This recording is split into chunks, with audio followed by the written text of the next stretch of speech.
Hello and welcome to a special edition of UFC Connected. To celebrate International Women's Day, we've got an all-female lineup on today's show. Here's what's coming up. Bantamweight champion Julianna Peña relives her history-making run in The Ultimate Fighter. I was the first to win The Ultimate Fighter for females ever, and it's something that I hold near and dear to my heart. Pioneer Laura Sanko goes from a karate kid to UFC commentator. That was a gorgeous transition to a double leg. To have notched out this little piece of history does give me a lot of satisfaction. Jessica Rose Clark brings us into the happy place she's carved for herself. I've grown into my own and less concerned with what people think of my lifestyle. But it's been a long journey to get here. And Angela Overkill Hill lists her favorite battles by fellow strawweights. This fight was really epic. They turned into brawlers. Who doesn't love a fight like that? Juliana Peña shocked the world at UFC 269 by defeating Amanda Nunes to become the UFC bantamweight champion. Her journey to the title started in 2013 during the first ever season of The Ultimate Fighter to feature female athletes. As Team Tate's first pick, Peña blazed her way through the tournament and made history. The Venezuelan vixen takes us back to her time on Tough in this edition of Day One.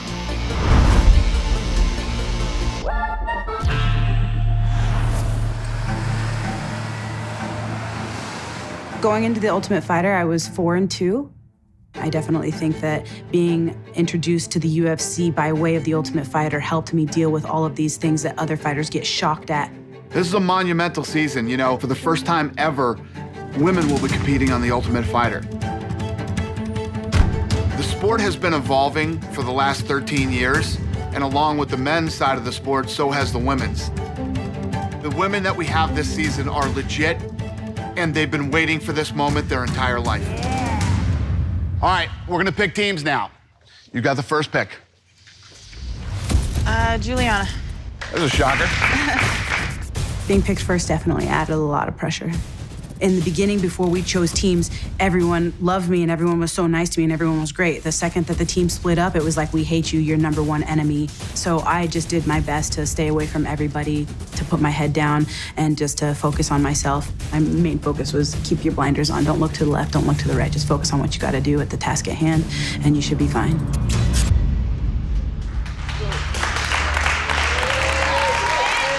Now bring it on, come on. Working with Rhonda and Misha, it was a very interesting dynamic, to say the least. I know Misha, I trained with her in the past, and Rhonda did not like that. Roll it through, Shayna, come on! Stand the up! Look at her feet, undo her feet! Look at your feet, get your feet out! Are you kidding me?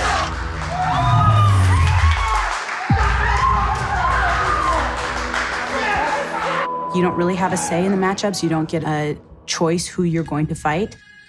I ended up fighting a teammate of mine that I had previously lost to in my hometown of Spokane, Washington. She actually snapped my arm, and I didn't tap. She doesn't tap, right? I mean, it broke her arm. She didn't get up afterwards. She's just like lying there with her arm bent that way. To rematch her, even though she was on my team, was a ton of pressure for me because I wanted that revenge. I wanted to know personally that I can beat this girl. Stop! Not only did I get that win, but that got me to the finale. I didn't know who I was gonna have in the final. I wasn't expecting to fight Jessica, but Jessica Ricozzi has amazing stand-up. She is a world champion boxer, I think like 7 or 8 time world champion boxer. She's got amazing footwork. She's squirrely, she's fast as lightning.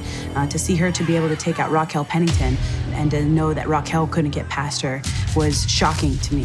And I was excited for the matchup because I knew that Jessica's ground game was not as versed as mine.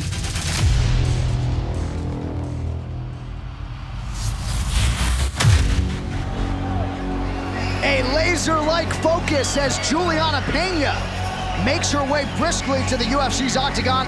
She was the first overall pick, and Misha said at the time, I think she can get this done. I mean, she's like a robot out there, and what she lacks in technique, she makes up for in aggression, in pace, in heart, and she's gonna need that against Ricozzi tonight. My game plan was the same as it is every fight. Go get in this girl's face and go make it a fist fight. Ladies and gentlemen, this fight will determine who will be the women's bantamweight winner of season 18 of The Ultimate Fighter. The mood is very much like gladiator style. You're about to go to war, and you got to be getting in that, dark mental spot that only fighters can get into when they're about to go to war. Juliana Peña and Jessica Ricozzi. Only one woman will leave the octagon as the original women's Ultimate Fighter. Here we go, first round, you ready? You ready? Let's go! You don't want to make it a technical fight against someone like Ricozzi. You got to make it ugly. I needed to clinch up with her. You can't play to somebody's strengths. She's a boxer. She wants to touch and not get touched. She wants to create her space so that way she can try to knock me out. And Jessica Ricozzi dealing with the pressure and the aggression from Juliana Peña here early. Peña working on a guard pass. Some nice guard retention from Jessica Ricozzi as she gets back to her feet. My goal was to close the distance on her right away, get my body lock, get my takedowns, and then, finish the fight via ground and pound, via submission, however it would come. And Peña trying to posture up. Oh, and she's landing there. Ricozzi trying to use her feet to get back upright, but Peña pounces down on her once again. An arm attack on the right arm of Ricozzi now. Chooses to mount. She does. And this is the pressure of Juliana Peña, just non-stop. We'll see if Ricozzi will survive to see a second round. She's covering up, but that'll do it. Juliana Peña is your Ultimate Fighter winner. What a performance here tonight. You did it. I absolutely had a sense of urgency to finish that fight. My whole premise as a fighter is just try to drown them into deep water and taking them where they're going to be most uncomfortable. And that, for me, has been the ground. This is that crazy pace that Peña loves. And that might do it. Juliana Peña pouring it on now. Anytime you can get a stoppage in the first round is always a good thing. I was the first to win the Ultimate Fighter for females ever. And it's something that I hold near and dear to my heart. There is a new force to be reckoned with. It was when I broke out on the scene in the UFC, and it's an accomplishment that no one will ever be able to take away from me. Juliana, the Venezuelan vixen, Peña! I'm very excited, and I can't wait to put in more work. It's just about to get started. Your Ultimate Fighter winner, she is Juliana Peña. In 2021, Laura Sanko shattered one of MMA's glass ceilings when she became the first female commentator on an English UFC broadcast. As an analyst for Dana White's Contender Series, she offers both expertise and experience alongside established legends on the call. A lifelong martial artist, the Kansas City native competed in MMA before turning her focus to the microphone. To find out more about her success and how it's inspiring others, we head inside the UFC.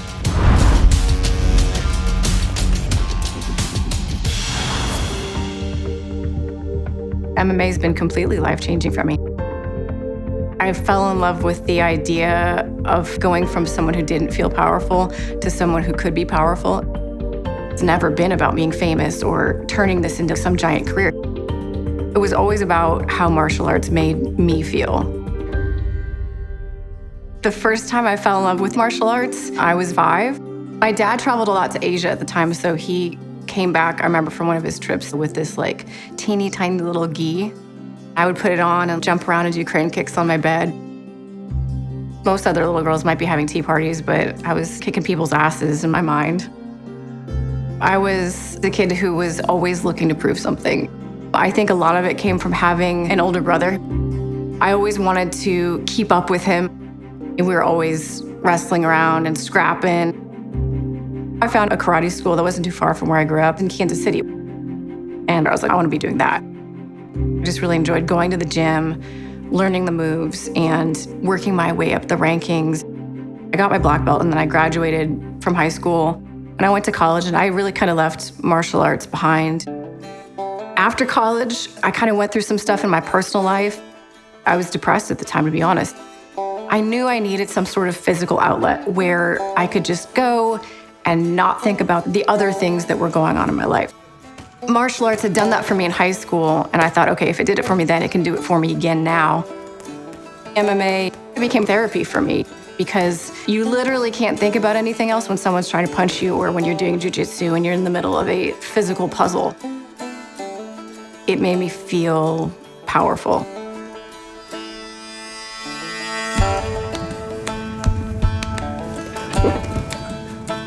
I see people coming in and out all the time. It's really difficult for me to want to help somebody that just shows up, but she stuck around, and I think after a while, I just realized she wasn't going to leave, so I was like, I should start helping. She has an innate ability to stay focused and stay on track. She's like, I'm going to do this no matter, I don't need somebody's support, I don't need somebody's help. I'm going to do this, get out of my way. I really didn't think I was going to fight, but everybody at that gym fought. It's a fighter's gym, so they're like, no, you gotta do like at least one amateur fight. I was like, all right, I'll do one. We'll see how it goes. So it was kind of more like a dare. I just remember thinking, oh, shit, like this is real. I'm gonna fight. The feeling of subduing another human being with your bare hands is like a drug, like no other. That feeling of power, I think that little 6-year-old me had always been wanting to experience, just came like flooding through me in that moment. I was like, I can't get enough of this. This is amazing. I went 6-1 as an amateur, finished a lot of fights, did really, really well, and then it was kind of off to the races, what I thought was going to be off to the races for a pro career. Invicta was like the crown jewel of women's MMA. Like that was the top of the mountain. There were no women in the UFC at this point. Laura Sanko, her primary strengths, wrestling, jiu-jitsu, ground and pound. I got that kind of big show feeling. The lights felt much brighter. Making her professional debut tonight, she is facing Laura Sanko. I made a great first impression. I went out there, got the finish in the second round. Sanko on the back, making for finish. It's a wrap. There's the towel. Yeah, Sanko victorious, hometown. I thought that it was gonna be, on to the next. And boom, surprise, pregnant. As much as I love Invicta, even when you're a champion, it wasn't enough money to sacrifice 6 hours a day away from your family. And that's why I stepped away when I got pregnant. Shannon Knapp, the woman who owns Invicta, said, hey, Marloes Koenen's gonna be in town. Would you be comfortable doing an interview with her during the broadcast? I said, yeah, but you do know I've never talked to a camera before. I've never held a microphone before. And she's like, no, you'll be fine. What do you think about what Invicta's been able to accomplish in the past year? I think it's amazing if you see where it came My from. first foray into television, it was just a quick 3 or 4 minute interview in the middle of the broadcast. Shannon called me again to make it a more permanent, ongoing role. I'm here with our winner, Karolina Kowalkiewicz. I'm here with a once again victorious Megan Anderson. Being so close to someone right after they have a huge life moment, to be able to help them communicate their story, I think I fell in love with that. I'm here with our reigning and defending champion, Tanya Evinger. I never expected to be kissed on national television, let alone by another woman. Holy Tanya Evinger. That Evinger kiss went viral. I think it was part of the reason why the UFC took notice. I think they appreciated how I handled it. My first UFC assignment was 2016. It was so exciting. The main event between Alex Caceres and Yair Rodriguez is an intriguing matchup, to be sure. By this point, I knew I wanted to do MMA television. Anybody that knows me knows as soon as I know my path, that's what I'm laser focused on. I got a call from UFC. We're thinking of launching this new show. I knew when they approached me with the Contender Series that was a really special opportunity. 10 fighters, 5 fights, one guy is going to get that UFC contract.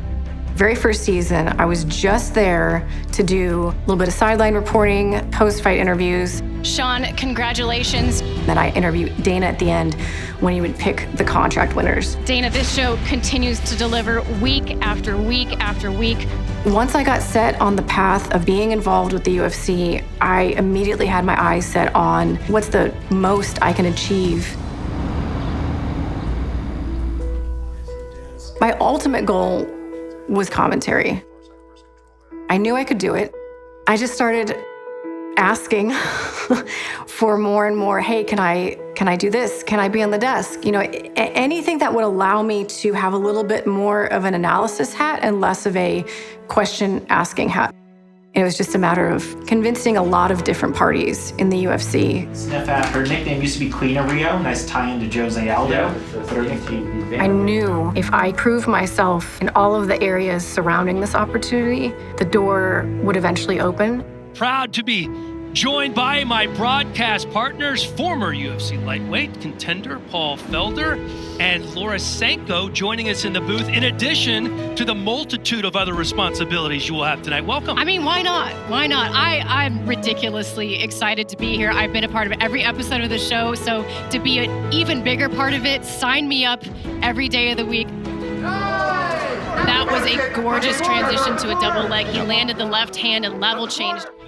When they put me in the commentary role, I was doing commentary and backstage reporting and ring announcing, and yeah, it was quite the juggling act. She was running around like a lunatic tonight. So there you go. Be careful what you wish for, kid. Congratulations to her. She's earned it. She deserves it. She belongs there. She's as educated and as good at talking about fights as anybody else in the game. So I think tonight was the beginning of a great career for her. What's up, Don? I've spent the last 14 years in an MMA gym, so I'm well aware that in order to earn the respect in this community, you just have to show up and you have to do the work. I feel that she fits the role perfectly. She comes with great info, a sense of humor. She's a pleasure to be around. I mean, what more do you want? Welcome to the show, Laura Sanko. It was crazy. Nobody's done all of it like she's done it.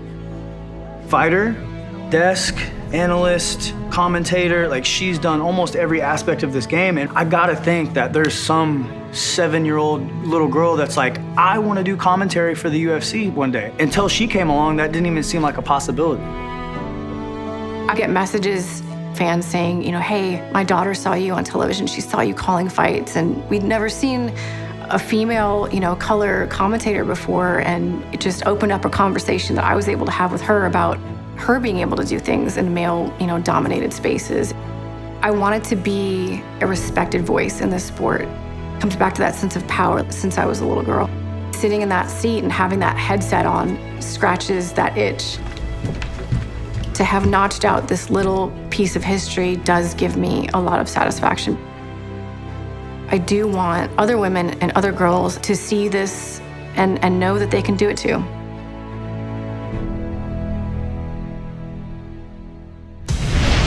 After a lifetime of chaos and personal battles, UFC bantamweight Jessica Rose Clark has finally found the key to happiness. And for her, it's a simple life. Growing up in a large nomadic family in Northern Australia, Jessie Jess learned early on how to adapt and thrive in any situation.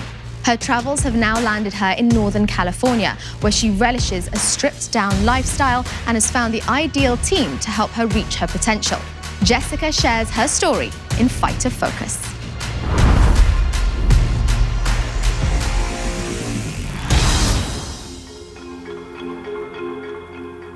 I really am in the best position I've ever been in my life. I love living the way that I do now. I'm a gypsy. Being in this camper has been the first time where I've been so thankful to be where I want to be. It just feels free. I don't feel like I have all these things attached to me. I've grown into my own and less concerned with what people think of my lifestyle. But it's been a long journey to get here. I don't think I ever had any form of traditional childhood. I was this girl from Australia, you know, who grew up in the forest. When my parents got divorced, I had a lot of resentment at that because I wanted a relationship with my dad.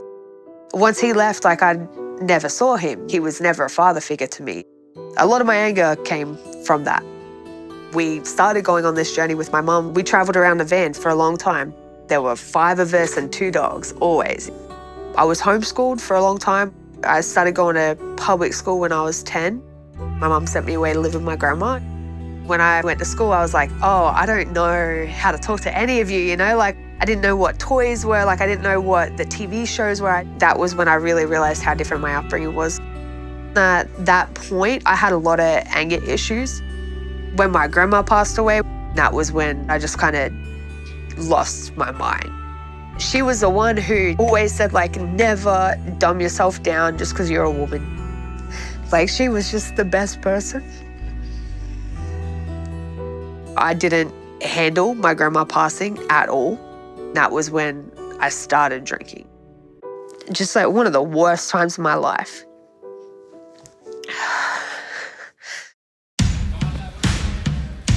I was like 20 or 21.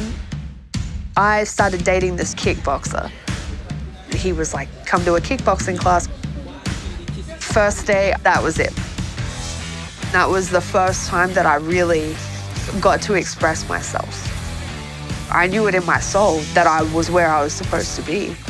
I'd found my place. I started fighting. Fighting really became a reality. I'd fought all the names on the Australian scene. I'd had all the titles. Then the boy and I broke up, and we had a very traumatic and violent breakup. We're just becoming so toxic. Anyone who's had issues with addiction is going to understand exactly what I mean. That relationship was an addiction. I ran away to not go back into that situation. And if I really wanted to get to where I wanted to get to, which was the UFC, I needed to be local. There was nothing for me left in Australia. I got to Vegas with 2 bags, that was it, like a bag of training gear and a bag of clothes, and I think I had like $200. That was an important turning point. I really committed to my career. She lives in the gym. She's always training, she's always in shape.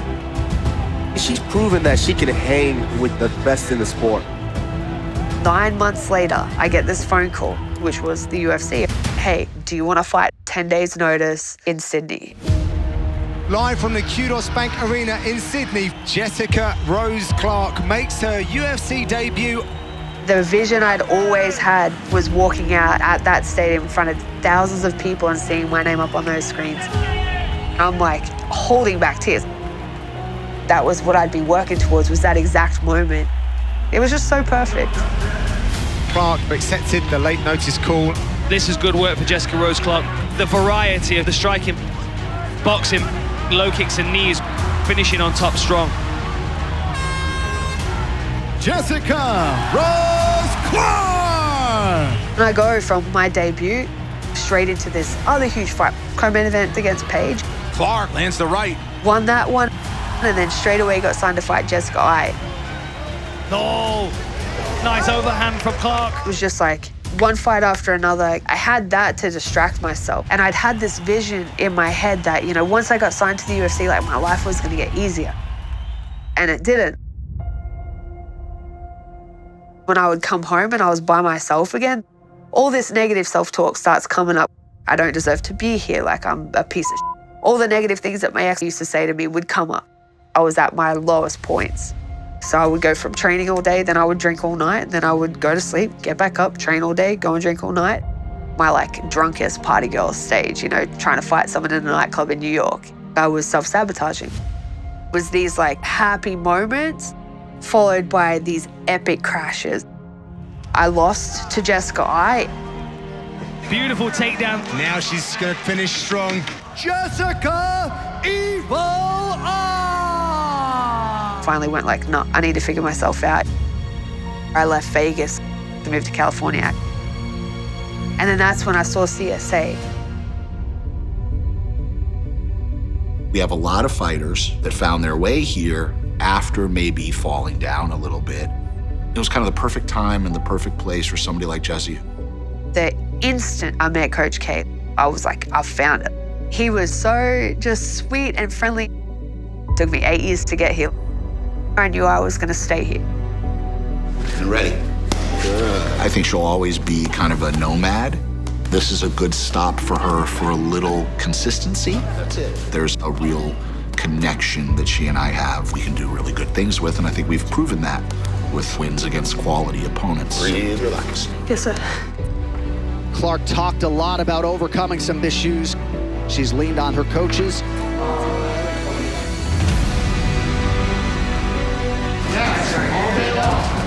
Oh, great effort overall for Clark thus far.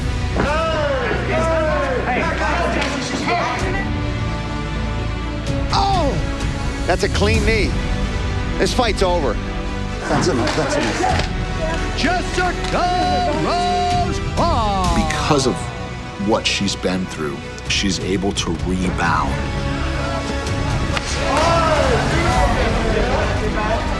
Good job. If one were going to put a picture of fighter in the dictionary, it would be Jessie Jess. Now I'm finally in a space where I can live the life that I want to live. Finally have a good relationship with my family. I have close friends for the first time in my entire life. I finally have the coach that I've been working towards for 10 years.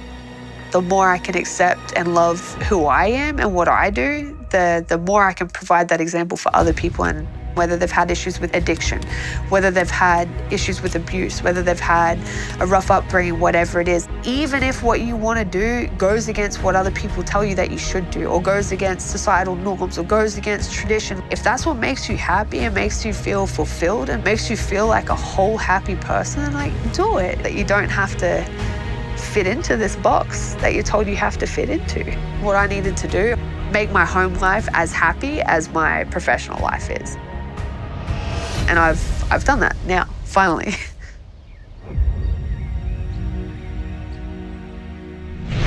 Since its introduction in 2014, 115 pounds has become a marquee weight class for the UFC, touting some of its biggest stars and best fights. As one of the first strawweights to compete in the octagon, Angela Hill has witnessed it all and become a fan favorite along the way. We asked Angie Overkill Hill to run down her favorite strawweight showdowns, and she delivered in her usual entertaining fashion.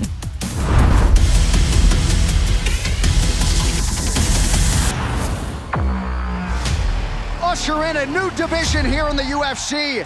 Women's strawweight, a really outstanding weight class. Unbelievable skill. I couldn't be more impressed. An unparalleled striking in this division. Some of the most exciting fights in the UFC. When strawweights were brought into the UFC, it was going to be a big opportunity to show that women of all sizes can compete and be exciting. Oh! Oh! My goodness. It is all over! The coolest thing about the strawweight division is that it's so unpredictable. Anyone can become a star. You're seeing a lot of talented girls come in with really killer backgrounds in JJ and Muay Thai. Oh! It's one of the most stacked divisions when it comes to skill and diversity of skill. Oh! Wow! Incredible. The greatest fight in women's mixed martial arts history.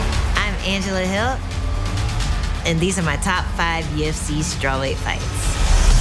Number 5, me versus Andrade.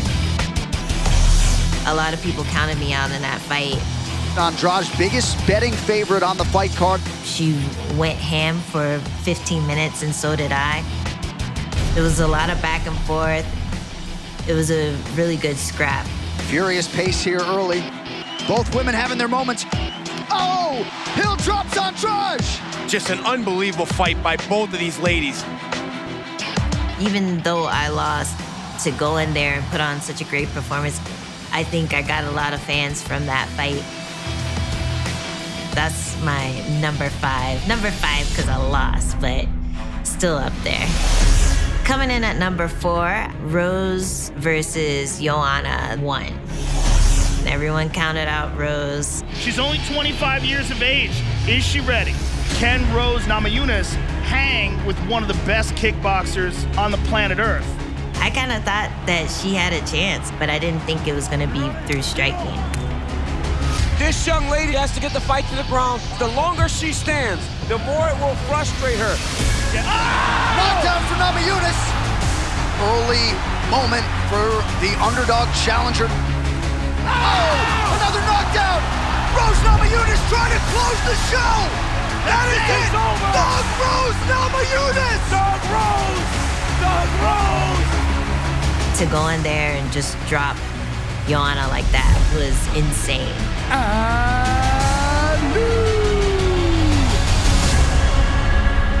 Coming in number 3, Carla Sparza versus Rose. This fight was really epic. This is another one where a lot of people counted out Carla, even though she had that wrestling expertise. Immediately, Namajunas takes the center of the octagon. Rose started off really strong. Rose continuing to apply pressure. But then in the second and third rounds, you could see her start to phase, start to get worn down by Carla's pressure and just tenacity with the wrestling. This is what Sparza does. She shuts you down. She was able to just frustrate Rose and break her. She finally got onto her back, and when she sunk that choke in, I didn't think that that was a possibility. There's the tap. Carla Esparza is the UFC strawweight champion of the world. Really impressive win to me, and she became the first strawweight champion. Sparza! Coming in at number 2 is Rose again versus Jessica Andrade 1. They're at the top for a reason. They always put on exciting fights. They always leave everything in the cage. Thug Rose Namajunas putting the belt on the line. We're watching the fight, knowing that Rose was gonna pick her apart and keep her away. Oh man, she's getting tagged. And then Andrade picked Rose up. She slams her on her head, and we were all silent because the slam was just so nasty. Holy smokes! Andrade found a way to get that win. The new strawweight champion is via knockout, so that was a cool one too. Number 1 for me is Willie versus Joanna Young Jacek. This fight, they turned into brawlers, and who doesn't love a fight like that? Zhang Weili and Joanna Young Jacek go toe-to-toe. They both just stood in front of each other. They were fighting in a phone booth. These girls were in each other's faces. Their chins were strong. They were taking all the punishment and giving it back. They would take one to give one. You could tell that neither of them wanted it to be on the ground.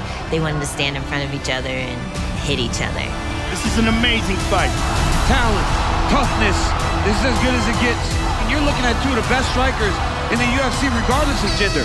When it goes to decision, you always expect a war in a title fight, and that was definitely a war. The greatest title fight in women's MMA history. And still! I'm Angela Hill. Thank you so much for listening, and those are my top 5 UFC strawweight fights.